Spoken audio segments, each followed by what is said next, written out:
Mon père a pris mon frère, ma mère a pris ma sœur, et je me suis retrouvée sous la garde de l'État. Des années plus tard, ils ont tous voulu revenir dans ma vie. Mais je n'étais plus l'enfant qu'ils avaient abandonné. Charles, mon chéri, tu dois comprendre que ça ne te concerne pas. Alors pourquoi suis-je le seul à mettre mes vêtements dans des sacs poubelles? Maman, pourquoi Sophie peut-elle rester? Parce que le tribunal l'a décidé. Parce que tu ne peux te permettre d'avoir qu'un seul enfant, n'est-ce pas? Arrête de rendre ça plus difficile que ça ne l'est. Je ne rends pas ça difficile. C'est toi. Tu m'abandonnes. Madame Rodriguez sera là dans 10 minutes. S'il te plaît, rassemble tes affaires. Mon père a pris mon frère. Maman a gardé ma sœur. Et moi, j'ai fini par rebondir entre les maisons d'étrangers comme une balle de ping-pong que personne ne voulait attraper. Bonjour, je suis Charles. Aujourd'hui, je vais vous raconter le jour où ma famille a été divisée comme une pizza restée que personne ne voulait vraiment. Mais avant de plonger, veuillez appuyer sur le bouton « J'aime » et vous abonner pour plus d'histoires vraies qui vous feront remettre en question tout ce que vous pensiez savoir sur la famille. Vous savez ce qui est fou avec le tribunal de la famille? Il parle de l'intérêt supérieur de l'enfant comme si c'était une sorte d'expérience scientifique qu'ils peuvent perfectionner. Mais quand vous avez 13 ans, debout dans un palais de justice stérile, regardant vos parents découper vos frères et sœurs comme s'ils divisaient les meubles, vous réalisez que les adultes improvisent aussi. Ils sont juste meilleurs pour porter des costumes pendant qu'ils gâchent votre vie. Le mariage de mes parents battait de l'aile depuis des années. Papa s'enterrait dans son entreprise de construction, rentrant chez lui couvert de sueur et d'épuisement. Maman plongeait tête la première dans ses postes d'infirmière à l'hôpital général, travaillant des doubles pour éviter de rentrer à la maison et d'affronter la tension. Mon frère aîné Jake avait 15 ans et était déjà mentalement ailleurs. Sophie avait 8 ans, encore assez jeune pour croire que maman et papa allaient s'en sortir. Et moi, j'étais coincée en plein milieu à 13 ans. Enfant du milieu, au milieu du chaos, au milieu de nulle part. Nous devons avoir une réunion de famille, a annoncé papa un samedi matin. Sa voix avait ce ton que les adultes utilisent quand ils sont sur le point de gâcher votre vie. Les crêpes que maman avait faites sont devenues froides dans nos assiettes pendant qu'ils expliquaient qu'ils allaient divorcer. Jake a juste haussé les épaules comme s'il s'y attendait depuis des mois. Sophie a fondu en larmes. Je suis restée assis là, faisant des calculs dans ma tête. 3 enfants, 2 parents. Quelqu'un n'allait pas rentrer dans cette équation. Nous allons régler la garde pour que tout le monde soit pris en charge, a promis maman. Mais sa voix tremblait comme si elle essayait de se convaincre elle-même autant que nous. 6 mois plus tard, j'ai appris exactement ce que « pris en charge » signifiait dans le langage des adultes. La bataille pour la garde s'est transformée en Seconde Guerre mondiale avec des avocats au lieu d'armée. Maman nous voulait tous les 3.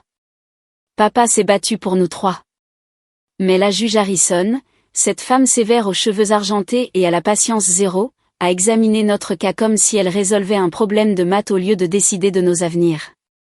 Compte tenu des circonstances, a-t-elle annoncé, feuilletant des papiers comme si nos vies n'étaient qu'un autre mardi après-midi. J'accorde la garde principale de Jake à Monsieur Thompson, car l'adolescent a exprimé une forte préférence pour rester avec son père et continuer à son lycée actuel. Mon cœur a commencé à battre la chamade. Sophie restera avec Madame Thompson car les jeunes enfants bénéficient généralement de la stabilité maternelle, et Charles. L'avocat de maman a demandé, cette pause a semblé durer une éternité. La juge Harrison s'est raclé la gorge. L'enfant du milieu présente des défis uniques. Et c'est là que mon monde s'est complètement effondré. Les 2 parents ont cité une tension financière importante due à la procédure de divorce, a poursuivi la juge Harrison, et j'ai senti mon estomac se tordre comme si j'étais dans des montagnes russes. Aucun des foyers n'a actuellement suffisamment d'espace ou de ressources pour 2 enfants, compte tenu de l'emploi du temps exigeant de M. Thompson et des quarts de travail rotatifs de Madame Thompson à l'hôpital. L'air dans cette salle d'audience est devenu lourd. Je ne pouvais plus respirer correctement. Sophie tenait la main de maman, complètement inconsciente de ce qui se passait. Jake regardait ses baskets comme si c'était les choses les plus fascinantes du monde. Par conséquent, je recommande un placement en famille d'accueil temporaire pour Charles jusqu'à ce que les deux parents puissent stabiliser leur situation de vie et démontrer des ressources adéquates pour une garde supplémentaire. Temporaire ? Comme si j'étais un livre de bibliothèque qu'il ne pouvait pas renouveler tout de suite. C'est insensé. Je me suis levée de ma chaise et tous les adultes de la pièce m'ont regardé comme si je venais de jurer à l'église. Je ne suis pas un gamin au hasard que vous pouvez juste déplacer. Je suis leur fils. Charles, assieds-toi, a sifflé papa, son visage virant au rouge. Non, c'est complètement fou. Ce n'est pas parce que je suis au milieu que vous pouvez faire comme si je n'existais pas. La juge Harrison a frappé son marteau si fort que ça a sonné comme un coup de feu. Jeune homme, je comprends que c'est difficile, mais les éclats ne changeront pas la décision du tribunal. Vous ne comprenez rien. Vous nous divisez comme de vieux meubles lors d'une vente de garage. Cet éclat n'a certainement pas aidé ma cause. Mais j'avais 13 ans et je regardais ma famille se faire déchirer par des adultes qui ne m'avaient même jamais rencontré avant ce jour. 2 semaines plus tard, Madame Rodriguez des services de protection de l'enfance s'est présentée à notre appartement avec un presse-papier et un faux sourire qui n'atteignait pas ses yeux. J'étais assis sur mon lit, fixant mes vêtements entassés dans des sacs poubelles parce que nous n'avions pas de vraie valise pour les 3 enfants. Charles, mon chéri, tu dois comprendre que ça ne te concerne pas, a dit maman pour la énième fois. Mais sa voix craquait comme du verre brisé. Alors pourquoi suis-je le seul avec des sacs faits ? J'ai rétorqué. Pourquoi Sophie garde-t-elle sa chambre, ses jouets, sa vie pendant que je suis expédiée chez des étrangers ? Le tribunal l'a décidé. Le tribunal a décidé que toi et papa êtes trop fauchés et trop occupés pour gérer 3 enfants. Alors vous avez choisi vos préférés et je suis le reste. Le visage de maman s'est froissé. Ce n'est pas juste. Juste. J'ai ri, mais c'est sorti amer et dur. Qu'est-ce qui est juste dans tout ça ? J'ai regardé Jake, espérant que mon grand frère me défendrait enfin, dirait quelque chose, n'importe quoi. Il a juste continué à faire défiler son téléphone comme si j'étais déjà partie. Sophie pleurait dans le salon, ne comprenant probablement même pas pourquoi son grand frère partait. Et mes parents, ils avaient l'air soulagés. C'est ce qui m'a le plus détruit. Le soulagement dans leurs yeux comme si j'étais cet énorme problème qu'ils résolvaient enfin. Madame Rodriguez s'est raclé la gorge. Charles, je sais que c'est difficile, mais les Henderson sont une famille formidable. Ils accueillent des enfants depuis des années. Et alors, ai-je marmonné, en prenant mon sac. Finissons. Alors que nous marchions vers la porte, je me suis retournée une dernière fois. Ma famille, mon ancienne famille, se tenait là, me regardant partir comme si j'allais en colonie de vacances au lieu d'être exilée du seul foyer que j'ai jamais connu. La famille Henderson dirigeait sa maison comme un camp d'entraînement militaire. Des tableaux de tâches couvraient le réfrigérateur. Les repas étaient programmés à la minute près, et l'extinction des lumières était strictement appliquée à 21h. Ils avaient 2 enfants biologiques et 4 enfants placés entassés dans leur maison de banlieue à 2 niveaux. Tu as de la chance, a dit Tyler, un autre enfant placé qui était là depuis 8 mois. Certains endroits sont bien pires que ça. De la chance. Mes parents vivaient à 25 minutes et j'aurais aussi bien pu être sur Mars.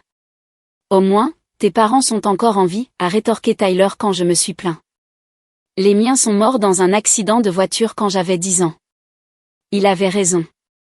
Ça n'a pas rendu la douleur moins forte, cependant. J'ai tenu 4 mois avec les Henderson avant que tout ne tourne mal. Leur fils biologique, Brandon, trouvait hilarant de fouiller mes affaires quand je n'étais pas là. Un jour, je suis rentrée de l'école et je l'ai trouvé en train de montrer à ses amis la seule photo qu'il me restait de toute ma famille réunie. Notre dernier Noël avant que tout ne s'effondre. Regarde la fausse famille du gamin placé. Il a ri, agitant la photo. Quelque chose a cassé en moi. Je l'ai plaqué là, dans le couloir, et nous sommes tous les deux tombés lourdement. Ses amis se sont dispersés comme des cafards quand les lumières s'allument. Brandon s'est retrouvé avec un œil au beurre noir et un nez ensanglanté. Je me suis retrouvée dans le bureau de Madame Rodriguez. Charles, nous ne pouvons pas tolérer la violence dans les placements, a-t-elle dit, mais sa voix était fatiguée, pas en colère. Les Henderson sont de bonnes personnes, mais ça ne fonctionne pas.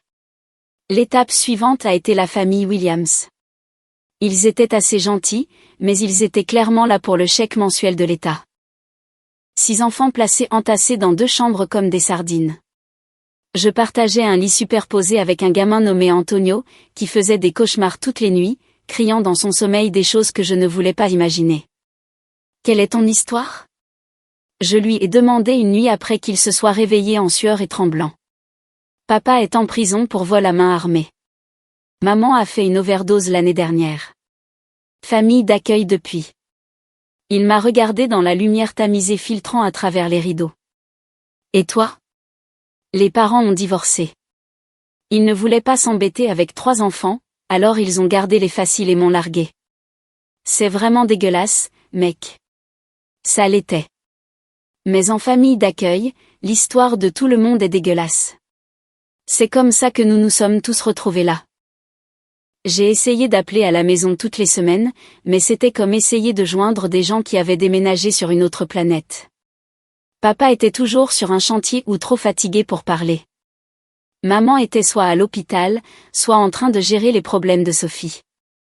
Jake a arrêté de prendre mes appels après le premier mois, et je pouvais entendre le soulagement dans sa voix quand il disait qu'il était trop occupé avec les affaires de l'école.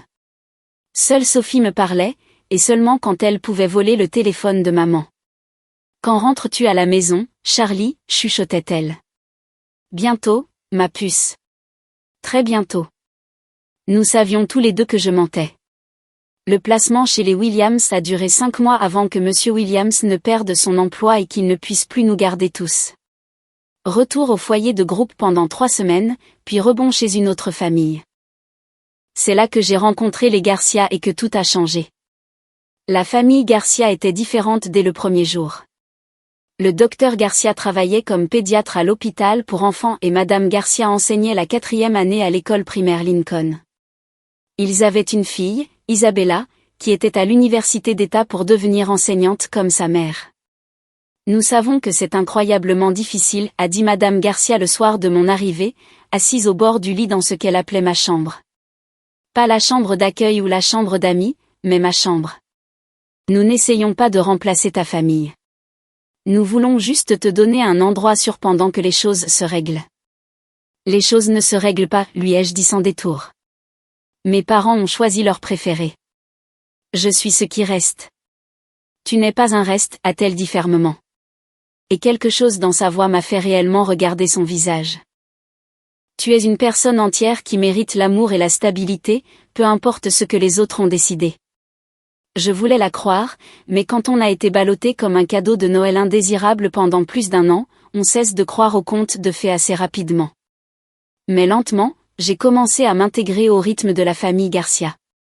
Le docteur Garcia m'aidait avec mes devoirs d'algèbre à la table de la cuisine tous les soirs, expliquant patiemment les équations jusqu'à ce qu'elles aient réellement un sens.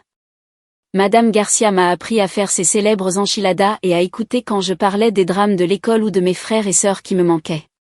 Quand Isabella est rentrée pour Thanksgiving, elle m'a traité comme un petit frère ennuyeux au lieu d'un cas de charité, ce qui était en quelque sorte incroyable. C'était la chose la plus proche de la normalité que j'ai vécue depuis que la juge Harrison avait détruit ma vie. Puis maman a appelé avec une nouvelle qui a brisé mon fragile sentiment de sécurité. Charles, mon chéri, j'ai une merveilleuse nouvelle. Sa voix était plus joyeuse que je ne l'avais entendue depuis des années. Je me remarie. J'ai regardé le téléphone comme s'il s'était transformé en serpent. Quoi ? Il s'appelle David Sullivan. C'est un homme incroyable. Il travaille dans l'administration hospitalière. Il a une fille de l'âge de Sophie, et elles s'entendent si bien. C'est comme si nous étions destinés à être une famille. C'est génial, maman. Les mots me semblaient être du verre dans la gorge. Je sais que ça a été très difficile pour toi, mon chéri, mais les choses s'améliorent enfin. David a cette belle maison en banlieue, beaucoup plus stable que mon ancien appartement, alors je pensais peut-être. Mon cœur s'est littéralement arrêté. Je peux rentrer à la maison. Le silence s'est étiré entre nous comme un pont sur le point de s'effondrer. Eh bien, c'est compliqué, mon chéri. David n'est pas vraiment à l'aise avec. Je veux dire, nous nous adaptons encore en tant que nouvelle unité familiale et introduire un adolescent dans le mélange pourrait être. Tu veux dire qu'il ne veut pas que ton fils d'accueil gâche sa nouvelle famille parfaite? Charles, ce n'est pas juste. J'ai raccroché. Madame Garcia m'a trouvé en pleurs dans ma chambre 20 minutes plus tard. Des larmes laides et en colère que j'avais retenues pendant des mois. Elle me remplace, ai-je sangloté. Elle a sa nouvelle famille parfaite, et je n'en fais pas partie. Madame Garcia s'est assise sur mon lit et m'a tenue pendant que je pleurais comme je ne l'avais pas fait depuis le début de ce cauchemar. Tu n'es pas remplaçable, Mojo, Joe, a-t-elle chuchoté. Personne ne pourrait jamais te remplacer. Mais les actions parlaient plus fort que les mots, et les actions de maman criaient assez fort. Cet appel téléphonique a changé quelque chose de fondamental en moi. J'ai décidé d'arrêter d'attendre que ma famille biologique se souvienne que j'existais et de commencer à construire quelque chose de nouveau. Je me suis jetée à corps perdu dans l'école comme si ma vie en dépendait. J'ai rejoint l'équipe de cross-country, j'ai commencé à donner des cours particuliers à des enfants au centre communautaire local, j'ai fait du bénévolat au refuge pour animaux le week-end. Les Garcia ont tout soutenu, se présentant à mes courses quand mes vrais parents étaient trop occupés à vivre leur nouvelle vie séparée pour même retourner mes appels. Tu es incroyablement résilient, m'a dit le docteur Garcia après que j'ai gagné mon premier 5 km. C'est un super pouvoir, tu sais. Je ne veux pas être résilient, ai-je admis, reprenant encore mon souffle après la course. Je veux être voulu. Tu es voulu, a-t-il dit simplement. Par nous, par cette famille. Les mots m'ont frappé plus fort que je ne m'y attendais. Au cours de la dernière année et demie, les Garcia étaient devenus plus qu'un simple placement. Ils étaient devenus un foyer. Le genre de personnes qui se manifestent, qui restent, qui ne lâchent pas prise quand les choses se compliquent. Pendant ce temps, ma famille biologique continuait à vivre ses contes de faits séparés. Jake a posté des photos Instagram de Seattle, où papa avait déménagé l'entreprise. Nouveaux amis, nouvelle école, nouvelle vie qui ne m'incluait pas.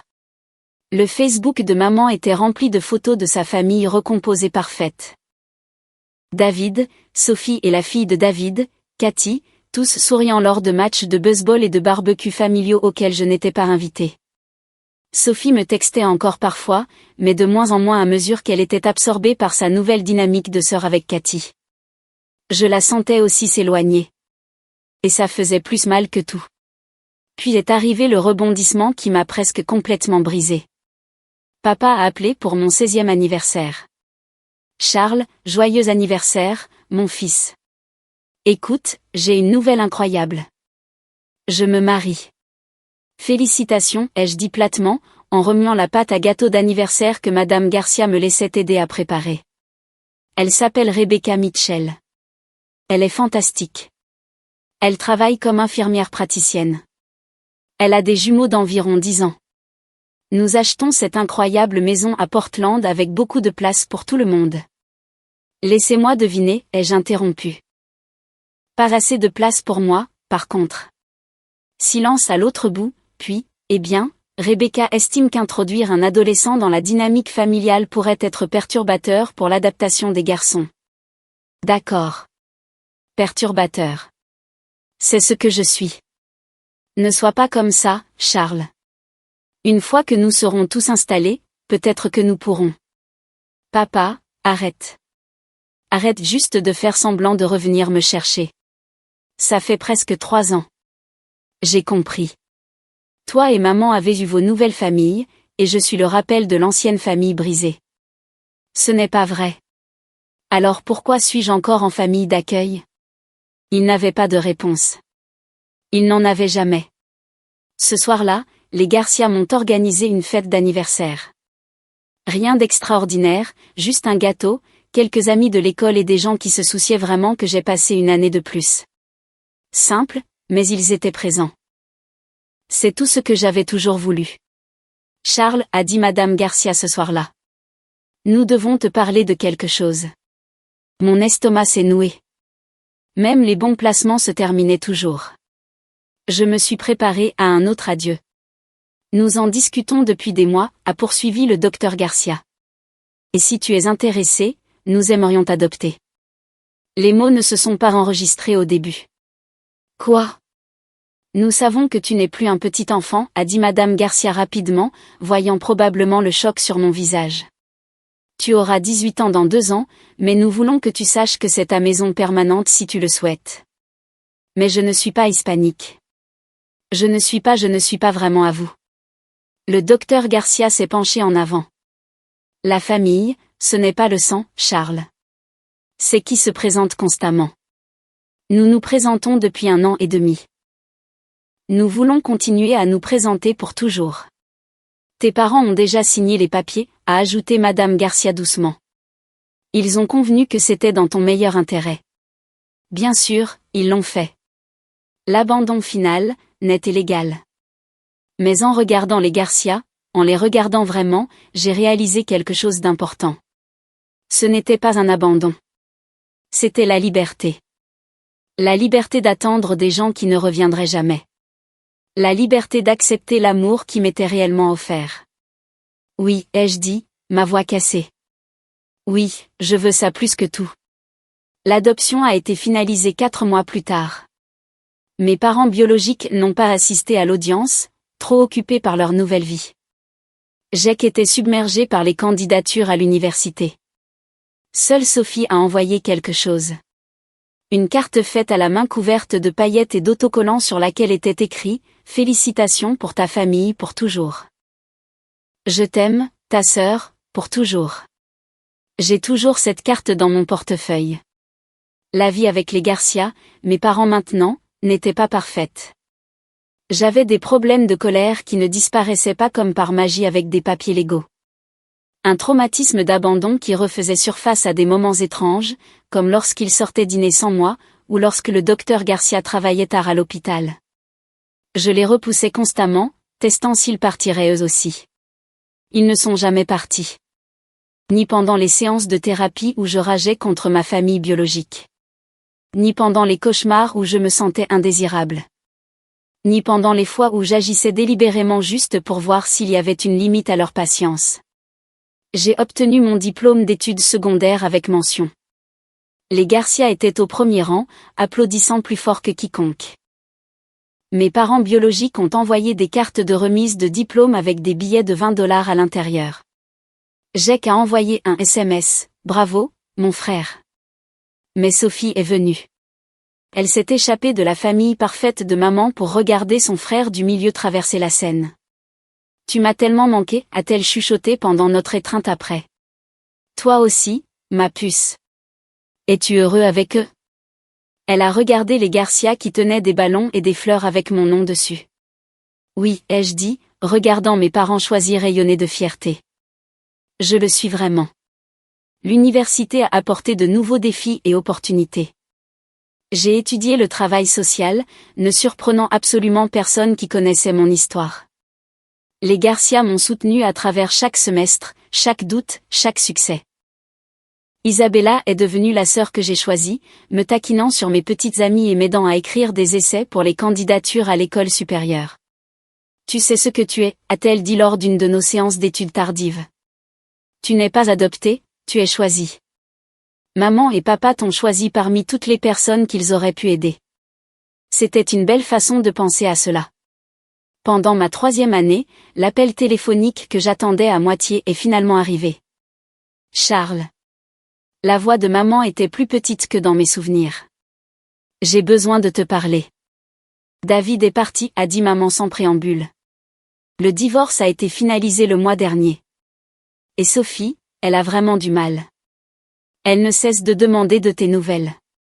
Et je réalise, mon Dieu, Charles, je réalise que j'ai fait de terribles erreurs, d'énormes erreurs. Je pensais faire ce qui était le mieux pour tout le monde, mais je faisais juste ce qui était le plus facile pour moi. Il t'a fallu 7 ans pour comprendre ça. Je suis désolée. Je suis incroyablement désolée. Y a-t-il une chance que nous puissions recommencer, construire une sorte de relation? J'y ai pensé. Vraiment considéré. L'enfant de 13 ans en moi voulait crier « oui », pour courir vers la mère qui avait choisi la commodité plutôt que mon existence. Mais l'homme de 20 ans savait mieux. Nous pouvons parler, ai-je dit finalement. Mais j'ai des parents maintenant. Ils étaient là quand tu n'y étais pas. Ça ne changera pas. Je comprends, a-t-elle chuchoté. Nous avons parlé lentement, avec précaution, comme des étrangers apprenant la langue de l'autre. J'ai renoué avec Sophie, qui a maintenant 15 ans et qui gère ses propres problèmes d'abandon après que David ait abandonné leur famille parfaite. Je suis devenu le grand frère dont elle avait besoin, celui qui comprenait ce que ça faisait d'être jetable. Papa a aussi repris contact après l'implosion de son deuxième mariage. C'est drôle comme les gens se souviennent de vous quand leur nouvelle famille s'effondre. Jake et moi avons pris un café quand il était en ville pour les vacances. Maladroit mais civil. J'aurais dû me battre pour toi, a-t-il admis, fixant son latte. J'avais 17 ans, j'étais égoïste et effrayé, mais ce n'est pas une excuse. Nous étions tous effrayés, ai-je dit. La différence est que je n'ai pas eu le choix d'y faire face. Tu nous détestes? Non, ai-je répondu honnêtement. Je ne te déteste pas. Vous êtes des étrangers qui se trouvent partager mon ADN. Les Garcia sont mes parents. Il a hoché la tête tristement. Je suppose que nous l'avons mérité. Il l'avait mérité. Maintenant, je travaille dans un foyer de groupe pour adolescents en famille d'accueil. Des enfants comme Antonio et Tyler, comme je l'avais été, perdus, en colère, convaincus qu'ils n'étaient pas désirés et qu'ils ne pouvaient pas être désirés. Personne n'adopte d'adolescents, m'a dit amèrement un enfant, David. Nous sommes trop vieux, trop abîmés. J'ai été adopté à 16 ans, lui ai-je dit. Par des parents qui m'ont vu, pas mes bagages. Oui, c'est ça. Où étaient tes vrais parents? Ils construisaient leur nouvelle famille sans moi. Mais tu sais quoi? C'est leur perte. J'ai fini avec des parents qui m'ont choisi exprès, pas par accident biologique. Ce n'était pas le réconfort qu'il voulait, mais c'était la vérité dont il avait besoin. Les Garcia viennent chez moi tous les dimanches pour le dîner. Nous cuisinons ensemble. Madame Garcia m'enseigne les recettes de famille pendant que le docteur Garcia raconte des blagues de papa absolument terribles. Isabella amène son fiancé maintenant et il parle d'enfants. Je vais être oncle, un vrai. Tu seras un merveilleux tio, dit Madame Garcia, utilisant le mot espagnol pour oncle, qui semble plus naturel que l'anglais. Maintenant, tu comprends ce que ça veut dire d'être une famille choisie. C'est la plus importante. Elle a raison. J'étais l'enfant de reste, celui qui ne rentrait pas dans la nouvelle vie de ses parents. Mais je suis devenu le fils choisi, sélectionné par des gens qui n'avaient pas à m'aimer, mais qui ont décidé de le faire quand même. Mes parents biologiques m'ont appris que la famille peut partir. Les Garcia m'ont appris que la famille peut aussi arriver, inattendue, imparfaite et absolument parfaite pour vous.